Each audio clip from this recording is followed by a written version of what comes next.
El altar. Relatos de Halloween. Muy buenas noches a todos. Mi nombre es Laura Pérez y esta es la aterradora historia que ocurrió en el pequeño pueblo de San Andrés, en México, durante Halloween del año pasado 2022. San Andrés, ubicado enclavado en las montañas de la región de la Sierra Madre, siempre ha sido un lugar de tradiciones arraigadas y creencias ancestrales. Y el Día de los Muertos es una festividad que se celebra con gran devoción y respeto, al igual que el 31 de octubre, que en otras latitudes se llama Halloween, pero acá se amalgama con la misma fiesta. Pero ese año, algo siniestro ocurrió, que cambiaría la forma en que el pueblo veía a los espíritus de los difuntos. El 31 de octubre, un forastero llegó al pueblo. Su nombre era Martín Castillo, un hombre alto y de aspecto sombrío, que llevaba consigo una maleta llena de objetos extraños. Algunos sospecharon que Martín no tenía buenas intenciones, pero no había motivo para rechazarlo. Después de todo, era común ver a gente diversa deambulando por los pueblos en esa época. A los turistas les gustaba el aire apartado de San Andrés. El hombre afirmó ser descendiente de una familia originaria de San Andrés, aunque nadie recordaba a un castillo entre ellos. Martín tenía una razón especial para visitar el pueblo. Construía un altar para recordar a su abuelo, quien había muerto en circunstancias misteriosas en el pueblo hacía muchos años. Los vecinos estaban sorprendidos, pero aceptaron la idea. Martín comenzó a trabajar en el altar en el cementerio de la plaza principal. Era un monumento impresionante, con velas, calaveras de azúcar, flores de cempasúchil y fotografías de su abuelo. Pero había algo inquietante en la forma en que Martín arreglaba las ofrendas y encendía las velas. Decía palabras en voz baja, en un idioma que nadie reconocía. Los habitantes se miraban entre sí con preocupación, pero nadie se atrevía a decir nada. Las primeras señales de que algo andaba mal ocurrieron durante la noche. Los aullidos de los perros llenaban el aire y se escuchaban ruidos extraños que provenían del altar. No se suponía que debía pasar nada de eso. De hecho, la fiesta era para conmemorar la reunión de los espíritus familiares. Así que, aunque efectivamente hubiera descendido uno de su hogar en el más allá, no tendría por qué ser algo malo. La atmósfera estaba cargada de energía inquietante y una niebla espesa se cernía sobre la plaza. Las velas parpadeaban de manera irregular y las llamas se volvían de un tono rojo oscuro, como si estuvieran impregnadas de sangre. Al día siguiente, las tragedias comenzaron a golpear al pueblo. Primero al señor Morales, el panadero. Perdió a su hija en un extraño accidente en su propia panadería. La encontraron cocinada extrañamente dentro del horno donde se hacía el pan. Luego doña Rosa, la curandera, cayó gravemente enferma sin motivo aparente. Los habitantes comenzaron a hablar en voz baja, culpando al altar de Martín Castillo por la desgracia que caía sobre San Andrés en tan poco tiempo. No podía ser una casualidad. La tensión en el pueblo aumentaba, hora tras hora. Los signos eran cada vez más inquietantes, con sombras inusuales que se movían a través de las calles. Martín seguía trabajando en su altar, ignorando las súplicas de los lugareños para que lo desmantelara. comenzaron a circular rumores sobre su oscuro pasado y sus posibles pactos con espíritus malignos. Llegado el 2 de noviembre, y debido a que la situación se estaba tornando peligrosa, un grupo de valientes habitantes decidieron enfrentar a Martín y detener la maldición que él estaba trayendo hacia San Andrés. Con cruces de madera y agua bendita se dirigieron al altar, pero cuando llegaron allí, Martín había desaparecido y el altar estaba más oscuro y siniestro que nunca. Las velas ardían con un fuego negro que lanzaba sombras grotescas sobre los rostros preocupados de los presentes.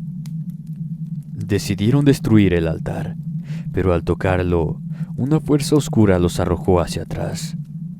Fue entonces cuando escucharon la risa siniestra de Martín resonando en el aire. Desde las sombras apareció una figura, una sombra oscura que se alzó entre las llamas. Era un abuelo, pero no como podría haberlo recordado un niño amoroso. Su rostro estaba desfigurado. Sus ojos eran pozos sin fondo de oscuridad y su voz era un chillido escalofriante. El abuelo, poseído por la maldición, declaró que nunca descansaría en paz y que llevaría a San Andrés a la perdición. Sin saber bien qué hacer, uno de los habitantes que había ido a ver qué sucedía con el altar decidió arrojarle una antorcha que llevaba en la mano y quemar ese objeto maldito.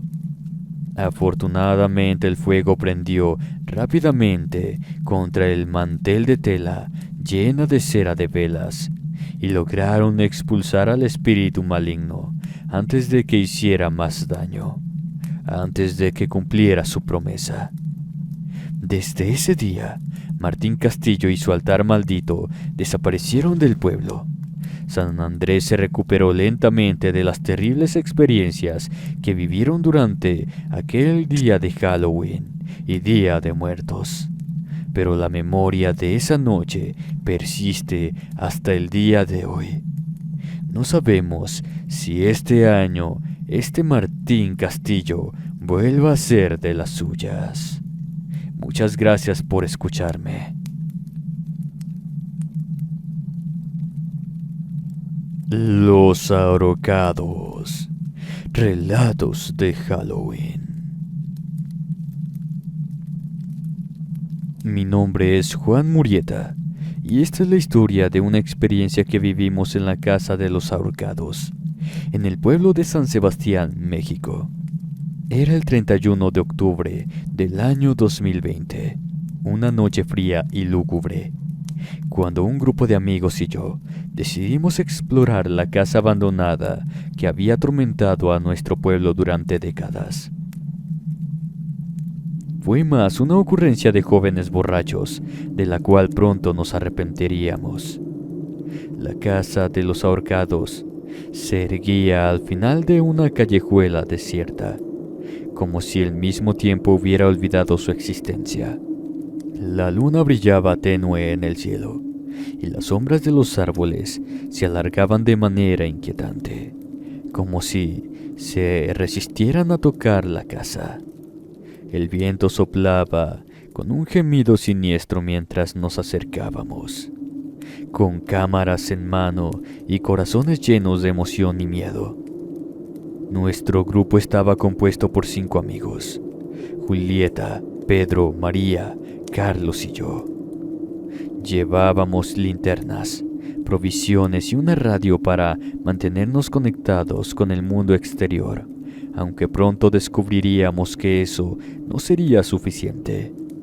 La hora marcada serían las 11 de la noche, cuando cruzamos el umbral de la casa de los ahorcados.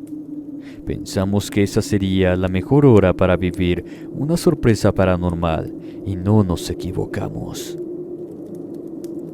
Los crujidos de madera y las telarañas nos dieron la bienvenida mientras nos adentrábamos en la casa. La atmósfera estaba cargada de una sensación opresiva y los murmullos inquietantes de la noche se filtraban por las ventanas rotas. La casa parecía ser un testigo silencioso de la tragedia que había ocurrido en su interior. La primera señal de que no estábamos solos llegó cuando entramos en el salón principal. En la penumbra, vislumbramos la silueta de un hombre colgado en el techo.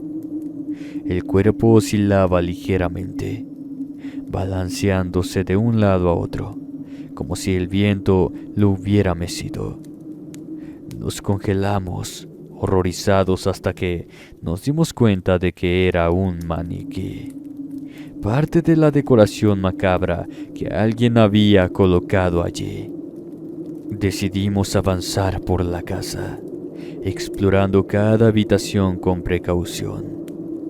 Los susurros y los lamentos comenzaron a llenar el aire, pero atribuimos los sonidos a nuestra imaginación nerviosa, ya que solamente habíamos visto otros maniquíes, eso sí, bastante reales, colgados en diferentes puntos, todos con ropa raída de una época lejana y caracterizados con un rostro tallado de forma que realmente parecían personas. Hasta que llegamos a la habitación donde se suponía que la tragedia real había ocurrido, donde encontraban a los inquilinos, cuando la casa era habitable, ejecutados por su propia mano, pendiendo de las vigas del techo sin que nadie entendiera bien a bien.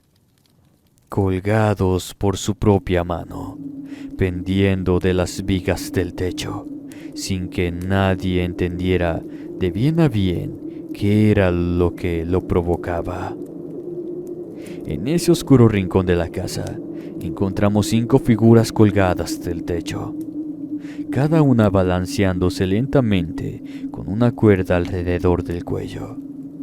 Los cuerpos, aunque eran maniquíes, o al menos eso pensábamos, estaban espantosamente realistas, mucho más que los que vimos en el camino hasta ahí. Los rostros pálidos y los ojos sin vida parecían mirarnos con una condescendencia condenatoria. Eran réplicas de los ahorcados originales, de los que se hablaba en un periodo viejo de la comunidad, y la macabra atención al detalle nos llenó de un terror visceral. Julieta decidió tocar a uno. No entiendo qué demonios la llevó a ese atrevimiento. Supongo que quería tranquilizarse pensando que lo que estaba ocurriendo no era real, que esas cosas simplemente se trataban de muñecos bien hechos.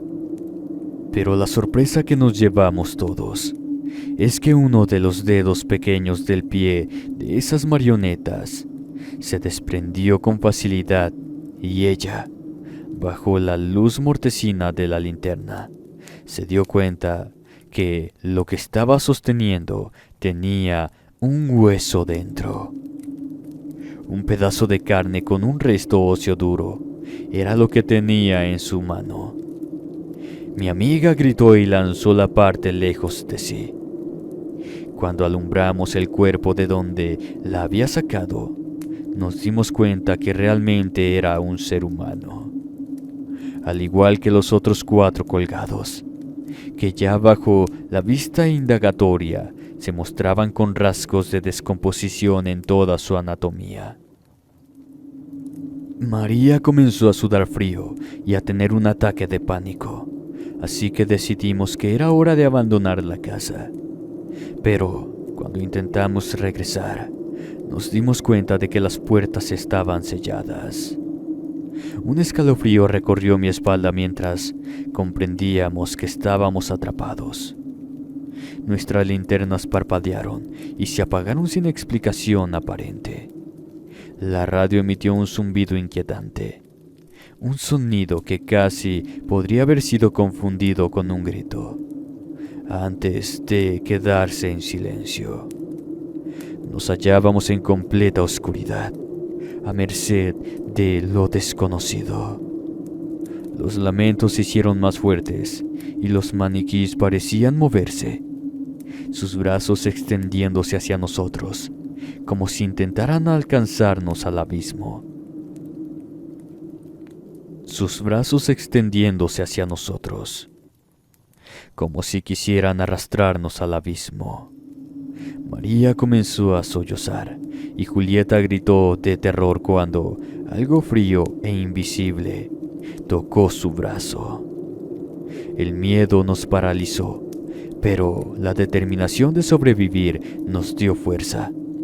Carlos logró abrir una ventana con una fuerza sobrehumana que le había dado el miedo más puro que jamás habíamos sentido, y salimos de la casa en pánico, corriendo hacia la seguridad de la calle.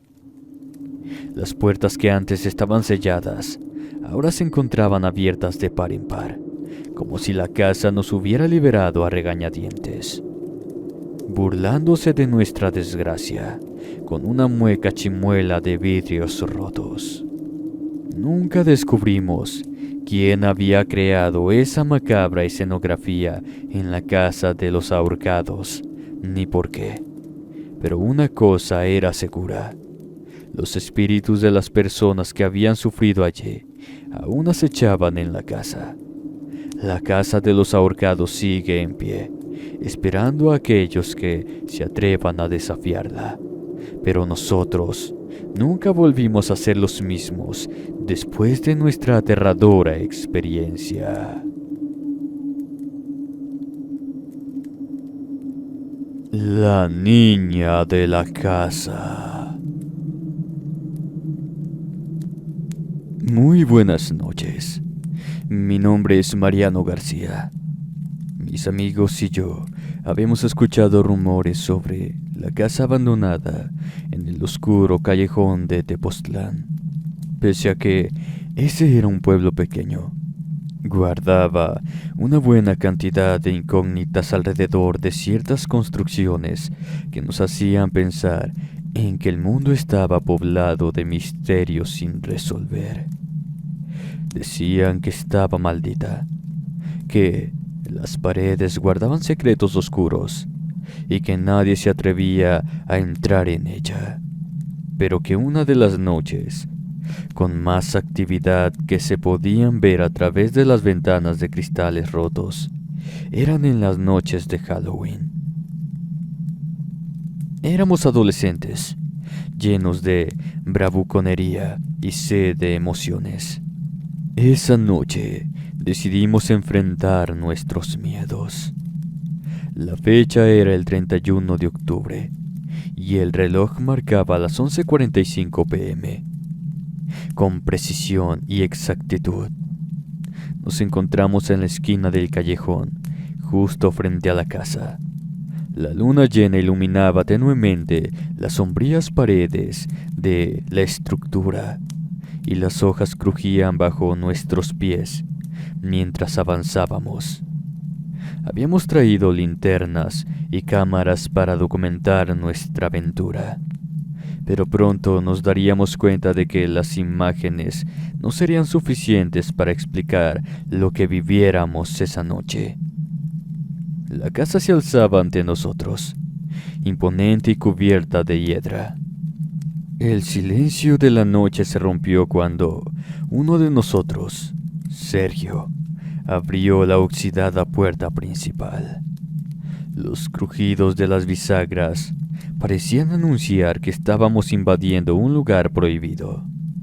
Nuestros corazones latían con fuerza mientras entrábamos, y el aire se sentía frío y espeso, como si el lugar estuviera vivo, como si el chirrido del metal, cediendo, nos quisiera advertir que no entráramos. A medida que avanzábamos por los pasillos crujientes, el eco de nuestros pasos resonaban en las paredes descascaradas. La atmósfera estaba cargada de electricidad, y cada sombra parecía cobrar vida propia. Comenzamos a escuchar susurros, débiles al principio, como si un ruido lejano en el viento. Pronto, los murmullos se convirtieron en risas siniestras, que parecían retumbar en las paredes de la casa de todas direcciones. Nos detuvimos en seco, nuestras linternas iluminando las oscuras esquinas de la casa. Miramos a nuestro alrededor, pero no había nadie más, aunque los golpes en las paredes y los sonidos horrendos dijeran lo contrario.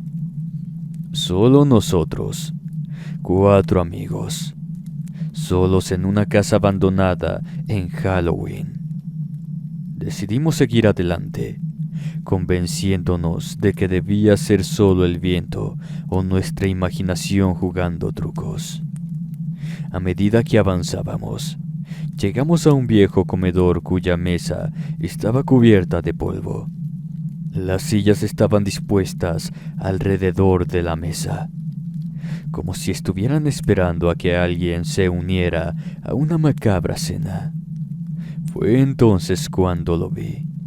Una figura, una sombra oscura, se movió en el rincón de la habitación. No había duda. Algo o alguien estaba allí con nosotros. Mi voz temblorosa rompió el silencio preguntando quién estaba ahí. La figura no respondió, pero en lugar de alejarse, se acercó. A medida que avanzaba hacia nosotros, pudimos distinguir su forma. Era una niña de cabello oscuro con un vestido blanco y desgarrado. Sus ojos estaban vacíos, sin vida, y su risa era un eco escalofriante que resonó en nuestras almas. Se burlaba de nosotros arrojando los objetos que no estaban atornillados al piso en nuestra dirección. Las sillas, floreros, vidrios volaban por todas partes. Asustados, lívidos, corrimos en busca de la salida, pero las puertas que antes estaban abiertas ahora se encontraban cerradas. Los pasillos parecían un laberinto y la niña nos seguía sin prisa, pero con determinación. Mientras corríamos, las paredes parecían cerrarse a nuestro alrededor, como si la casa misma intentara atraparnos y la madera crujía bajo la figura de la pequeña, como si ésta pesara 1 tonelada. Finalmente encontramos una puerta que se abrió y escapamos a la noche. Nos tropezamos en la oscuridad. La luna llena brillaba en el oscuro callejón y el aire fresco de la noche nos llenó los pulmones. Miramos atrás y la casa estaba en silencio, como si nada hubiera ocurrido. Los únicos testigos de nuestro miedo y aprehensión eran unos muebles tirados en el jardín. Nunca más volvimos a entrar a esa casa abandonada y nunca hablamos de la niña con ojos vacíos. Aquella noche de Halloween, descubrimos que los rumores sobre la casa eran más que cuentos de terror. Eran una advertencia.